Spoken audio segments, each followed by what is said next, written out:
The Accelerator by H.G.WELLS, narrated by Damien Thorne. Certainly, if ever a man found a guinea when he was looking for a pin, it is my good friend Professor Gibbern. I have heard before of investigators overshooting the mark, but never quite to the extent that he has done. He has really, this time at any rate, without any touch of exaggeration in the phrase, found something to revolutionize human life.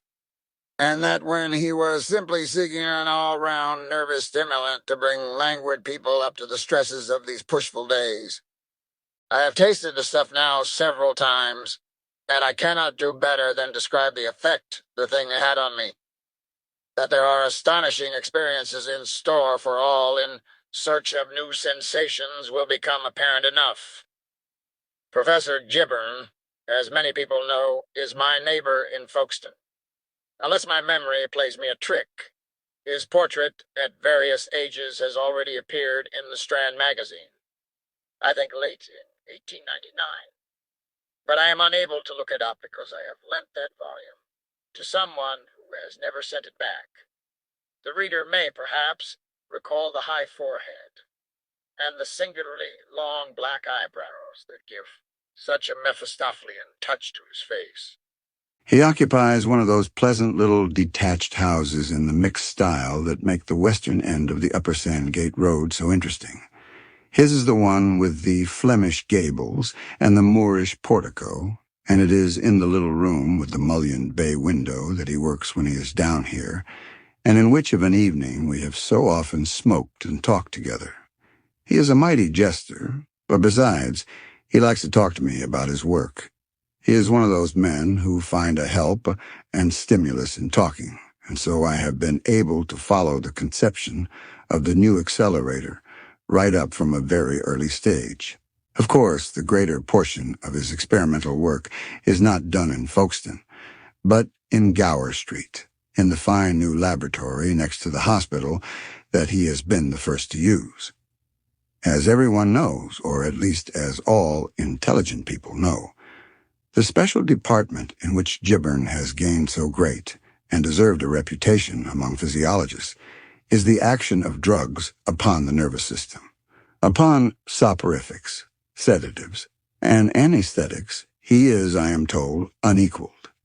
He is also a chemist of considerable eminence, and I suppose in the subtle and complex jungle of riddles that centers about the ganglion cell and the axis fiber, there are little cleared places of his making, little glades of illumination, that until he sees fit to publish his results, are still inaccessible to every other living man.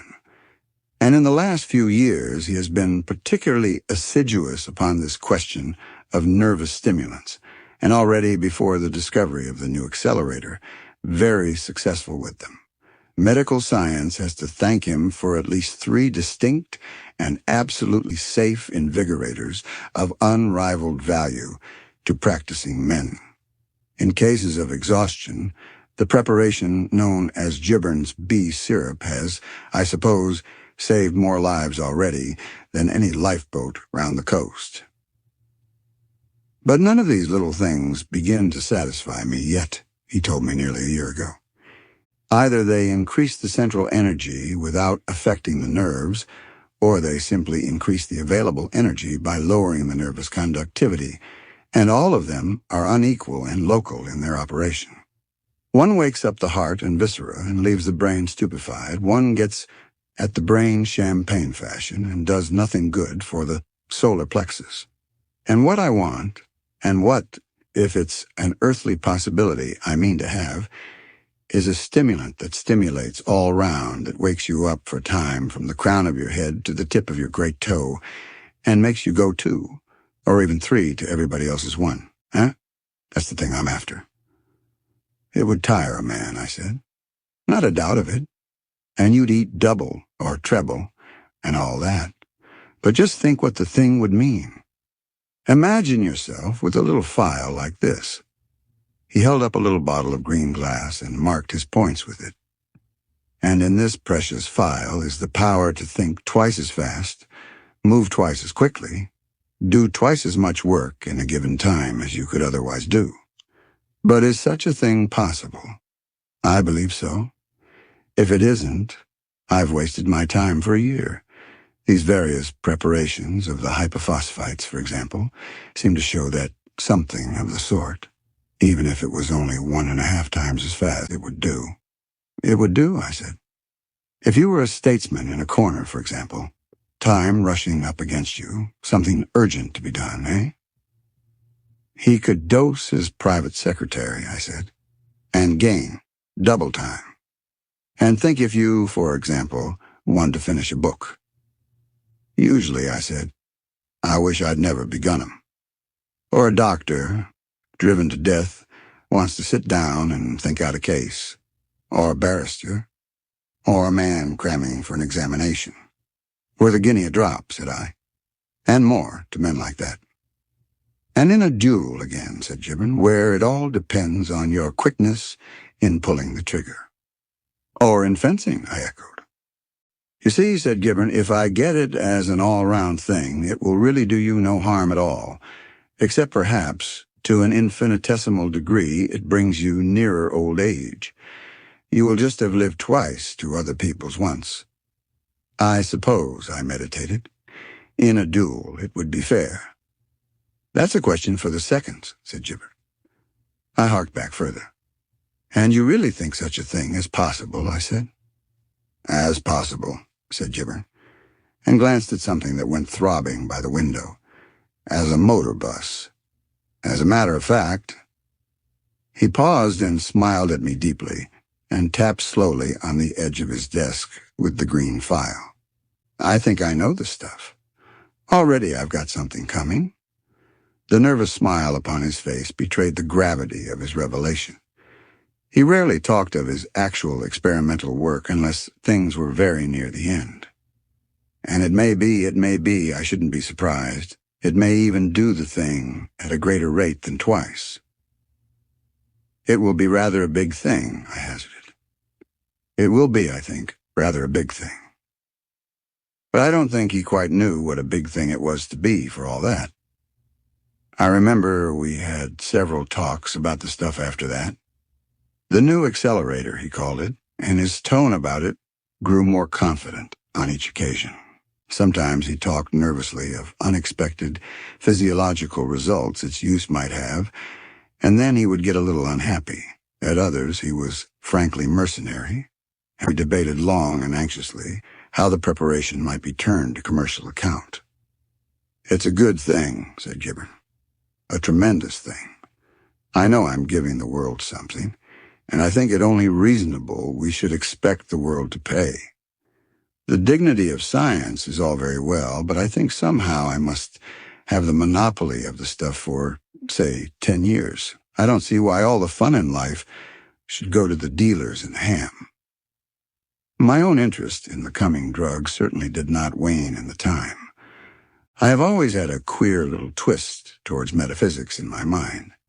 I have always been given to paradoxes about space and time, and it seemed to me that Gibbon was really preparing no less than the absolute acceleration of life. Suppose a man repeatedly dosed with such a preparation. He would live an active and record life indeed. But he would be an adult at 11, middle-aged at 25, and by 30 well on the road to senile decay. It seemed to me that so far Gibbon was only going to do for anyone who took his drug exactly what nature has done for the Jews and Orientals, who are men in their teens and aged by 50, and quicker in thought and act than we are all the time. The marvel of drugs has always been great to my mind. You can madden a man, calm a man, make him incredibly strong and alert or a helpless log, quicken this passion, and allay that, all by means of drugs, and here was a new miracle to be added to the strange armory of files the doctors use. But Gibbon was far too eager upon his technical points to enter very keenly into my aspect of the question. It was the 7th or 8th of August when he told me the distillation that would decide his failure or success for time was going forward as we talked.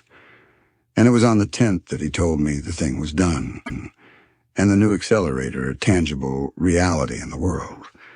I met him as I was going up the Sandgate Hill towards Folkestone. I think I was going to get my hair cut, and he came hurrying down to meet me. I suppose he was coming to my house to tell me at once of his success.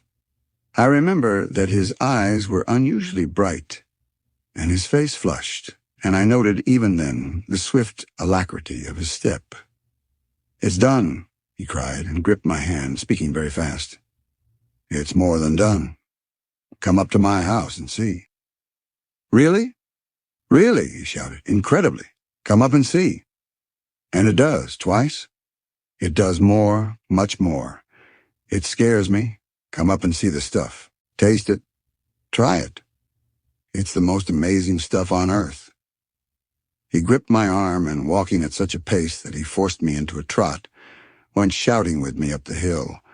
A whole charabankful of people turned and stared at us in unison, after the manner of people in charabancs. It was one of those hot, clear days that Folkestone sees so much of, every color incredibly bright, and every outline hard. There was a breeze, of course, but not so much breeze as sufficed under these conditions to keep me cool and dry. I panted for mercy.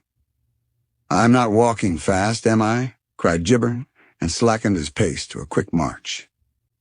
"You've been taking some of this stuff," I puffed. "No," he said. "At the utmost, a drop of water that stood in a beaker from which I had washed out the last traces of the stuff. I took some last night, you know. But that is ancient history now." "And it goes twice?" I said, nearing his doorway in a grateful perspiration. "It goes 1,000 times, many thousand times," cried Gibbern with a dramatic gesture, flinging open his early English carved oak gate. "Phew," said I, and followed him to the door. "I don't know how many times it goes," he said with his latchkey in his hand. "And you?" "It throws all sorts of light on nervous physiology. It kicks the theory of vision into a perfectly new shape. Heaven knows how many thousand times. We'll try all that after. The thing is to try the stuff now." "Try the stuff?" I said as we went along the passage. "Rather," said Gibbern, turning on me in his study. "There it is in that little green file there. Unless you happen to be afraid." I am a careful man by nature, and only theoretically adventurous. I was afraid. But on the other hand, there is pride. "Well," I haggled, "you say you've tried it?" "I've tried it," he said. "And I don't look hurt by it, do I? I don't even look livery, and I feel—" I sat down. "Give me the potion," I said. "If the worst comes to the worst, it will save having my hair cut. And that, I think, is one of the most hateful duties of a civilized man. How do you take the mixture?" "With water," said Gibbern, whacking down a carafe. He stood up in front of his desk and regarded me in his easy chair. His manner was suddenly affected by a touch of the Harley Street specialist. "It's rum stuff, you know," he said. I made a gesture with my hand.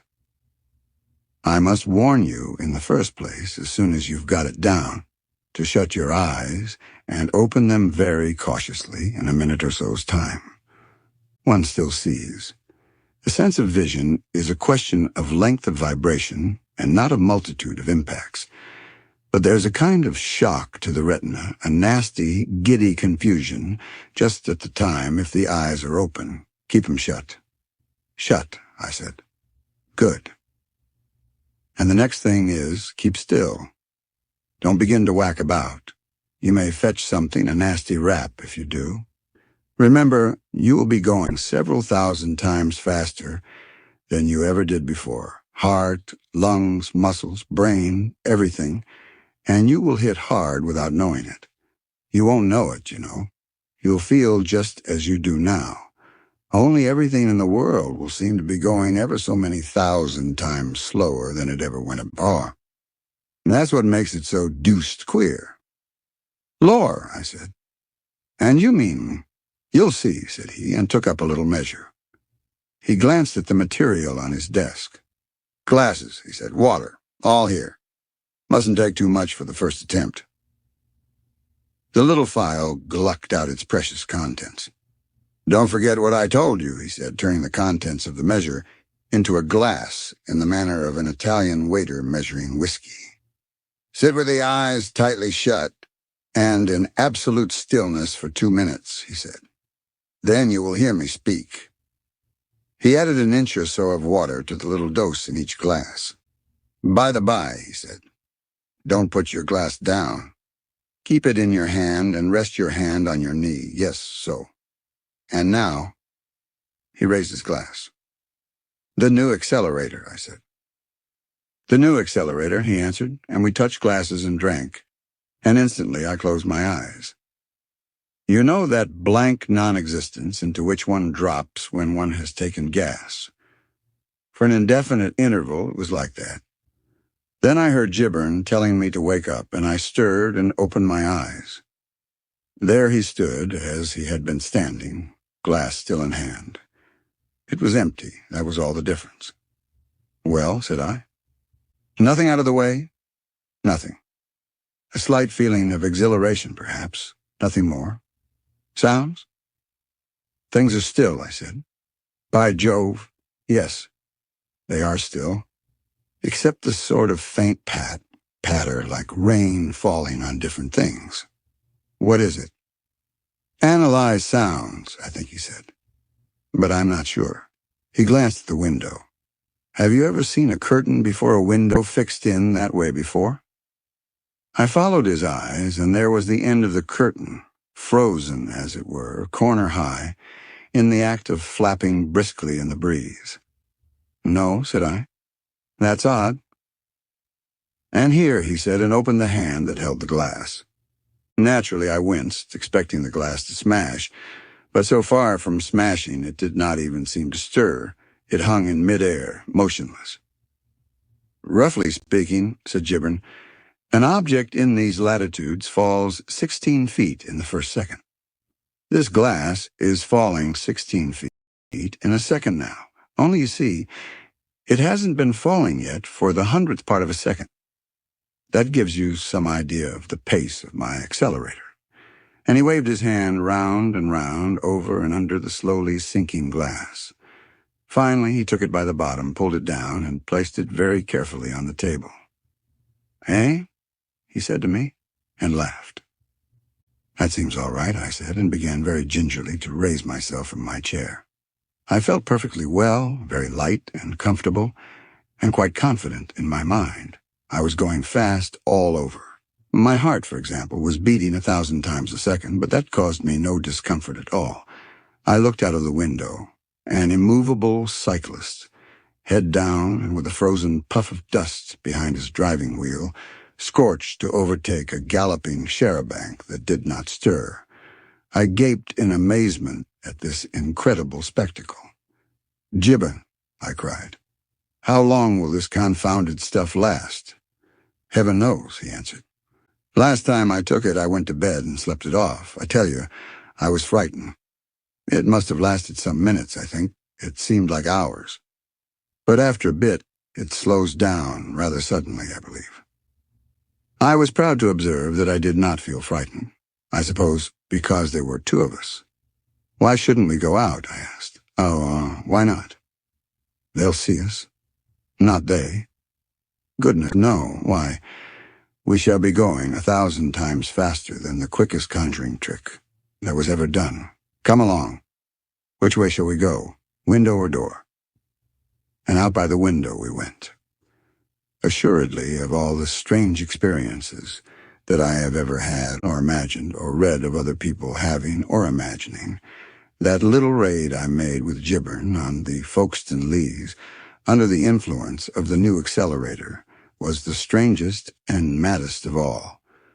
We went out by his gate into the road, and there we made a minute examination of the statuesque passing traffic. The tops of the wheels and some of the legs of the horses of the charabanc, the end of the whiplash and the lower jaw of the conductor, who was just beginning to yawn, were perceptibly in motion, but all the rest of the lumbering conveyance seemed still. and quite noiseless except for a faint rattling that came from one man's throat. And as parts of this frozen edifice, there were a driver, and a conductor, and 11 people. The effect as we walked about the thing began by being madly queer, and ended by being disagreeable. There they were, people like ourselves and yet not like ourselves, frozen in careless attitudes, caught in mid-gesture. A girl and a man smiled at one another, a leering smile that threatened to last forevermore. A woman in a floppy capelline rested her arm on the rail and stared at Gibbern's house with the unwinking stare of eternity. A man stroked his mustache like a figure of wax, and another stretched a tiresome, stiff hand with extended fingers towards his loosened hat. We stared at them, we laughed at them, we made faces at them, and then a sort of disgust of them came upon us, and we turned away and walked round in front of the cyclists towards the Lees. "Goodness!" cried Gibbon suddenly. "Look there!" He pointed, and there at the tip of his finger, and sliding down the air with wings flapping slowly, and at the speed of an exceptionally languid snail, was a bee. And so we came out upon the Lees. There the thing seemed madder than ever. The band was playing in the upper stand, though all the sound it made for us was a low-pitched, wheezy rattle, a sort of prolonged last sigh that passed at times into a sound like the slow, muffled ticking of some monstrous clock. Frozen people stood erect. Strange, silent, self-conscious-looking dummies hung unstably in mid-stride, promenading upon the grass. I passed close to a little poodle dog suspended in the act of leaping, and watched the slow movement of his legs as he sank to earth. "Lord, look here!" cried Gibbon, and we halted for a moment before a magnificent person in white, faint-striped flannels, white shoes, and a Panama hat, who turned back to wink at two gaily dressed ladies he had passed. A wink, studied with such leisurely deliberation as we could afford, is an unattractive thing. It loses any quality of alert gaiety, and one remarks that the winking eye does not completely close, that under its drooping lid appears the lower edge of an eyeball and a little line of white. "Heaven give me memory," said I, "and I will never wink again."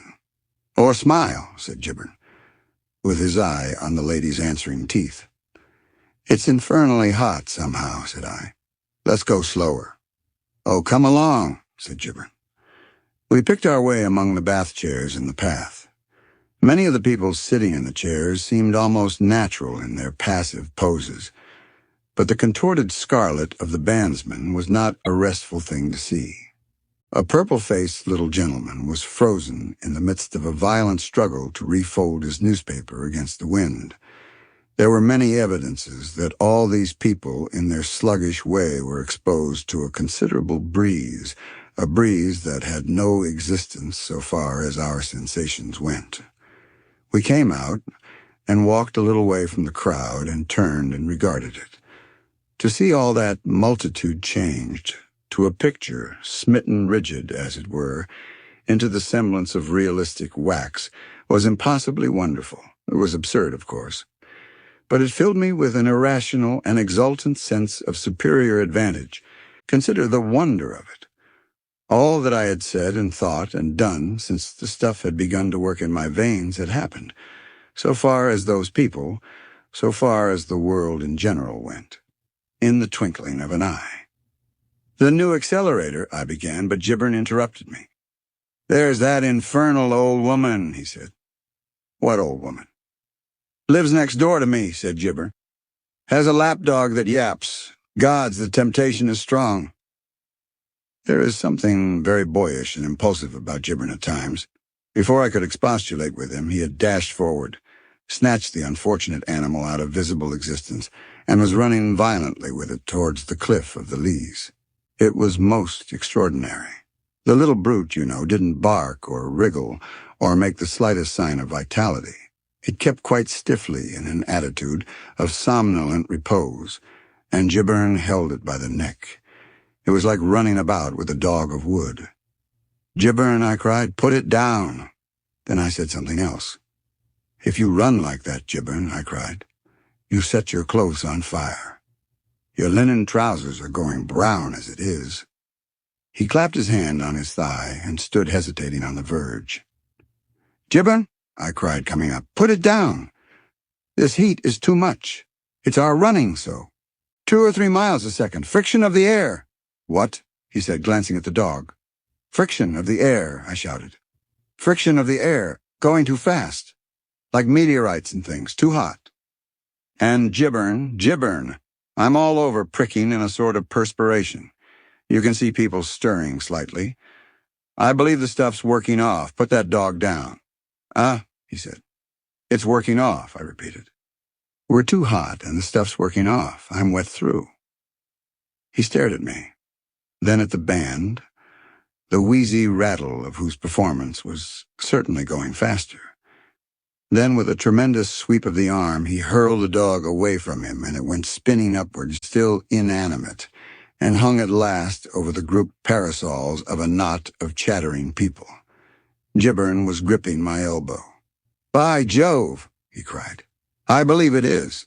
A sort of hot pricking, and yes, that man's moving his pocket handkerchief. Perceptibly.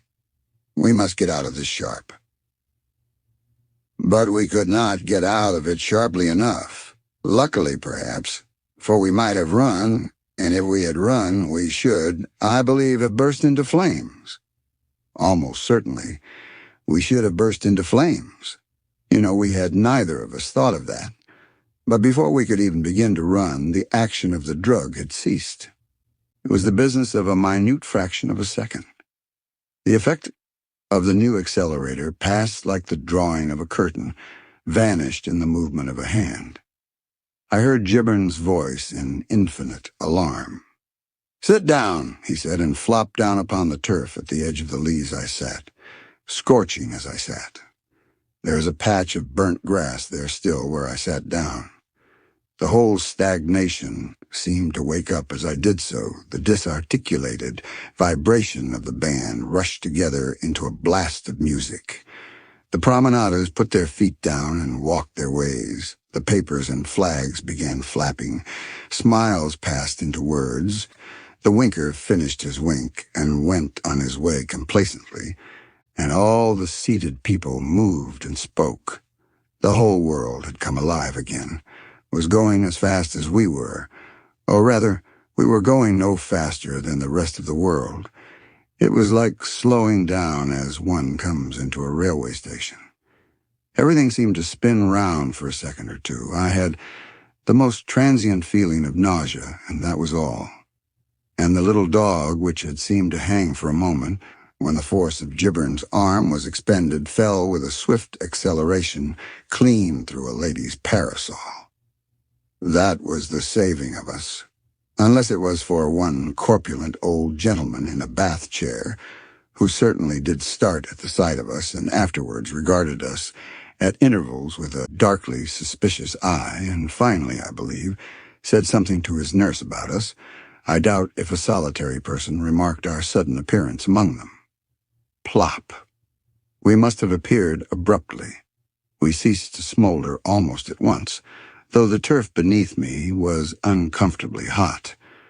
The attention of everyone, including even the Amusements Association band, which on this occasion, for the only time in its history, got out of tune, was arrested by the amazing fact, and the still more amazing yapping and uproar caused by the fact that a respectable, overfed lapdog sleeping quietly to the east of the bandstand should suddenly fall through the parasol of a lady on the west, in a slightly singed condition due to the extreme velocity of its movements through the air. In these absurd days, too, when we are all trying to be as psychic and silly and superstitious as possible. People got up and trod on other people. Chairs were overturned. The Lee's policeman ran. How the matter settled itself, I do not know. We were much too anxious to disentangle ourselves from the affair and get out of range of the eye of the old gentleman in the bath chair to make minute inquiries. As soon as we were sufficiently cool and sufficiently recovered from our giddiness and nausea and confusion of mind to do so, we stood up and, skirting the crowd, directed our steps back along the road below the metropole towards Gibbern's Alley. But amidst the din, I heard very distinctly the gentleman who had been sitting beside the lady of the ruptured sunshade using quite unjustifiable threats and language to one of those chair attendants who have "Inspector" written on their caps. "If you didn't throw the dog," he said, "who did?" The sudden return of movement and familiar noises and our natural anxiety about ourselves, our clothes were still dreadfully hot, and the fronts of the thighs of Gibbern's white trousers were scorched a drabbish brown, prevented the minute observations I should have liked to make on all these things. Indeed, I really made no observations of any scientific value on that return. The bee, of course, had gone. I looked for that cyclist, but he was already out of sight as we came into the Upper Sandgate Road, or hidden from us by traffic. The charabanc, however, with its people now all alive and stirring, was clattering along at a spanking pace, almost abreast of the nearer church. We noted, however, that the windowsill on which we had stepped through, getting out of the house, was slightly singed, and that the impressions of our feet on the gravel of the path were unusually deep. So it was I had my first experience of the new accelerator. Practically, we had been running about and saying and doing all sorts of things in the space of a second or so of time. We had lived half an hour while the band had played, perhaps 2 bars. But the effect it had upon us was that the whole world had stopped for our convenient inspection. Considering all things, and particularly considering our rashness in venturing out of the house, the experience might certainly have been much more disagreeable than it was. It showed no doubt that Gibbern has still much to learn before his preparation is a manageable convenience, but its practicability it certainly demonstrated beyond all cavil. Since that adventure, he has been steadily bringing its use under control, and I have several times, and without the slightest bad result, taken measured doses under his direction, though I must confess I have not yet ventured abroad again while under its influence. I may mention, for example, that this story has been written at one sitting and without interruption, except for the nibbling of some chocolate by its means. I began at 6:25, and my watch is now very nearly at the minute past the half hour. The convenience of securing a long, uninterrupted spell of work in the midst of a day full of engagements cannot be exaggerated. Gibbon is now working at the quantitative handling of his preparation, with a special reference to its distinctive effects upon different types of constitution. He then hopes to find a retarder with which to dilute its present rather excessive potency.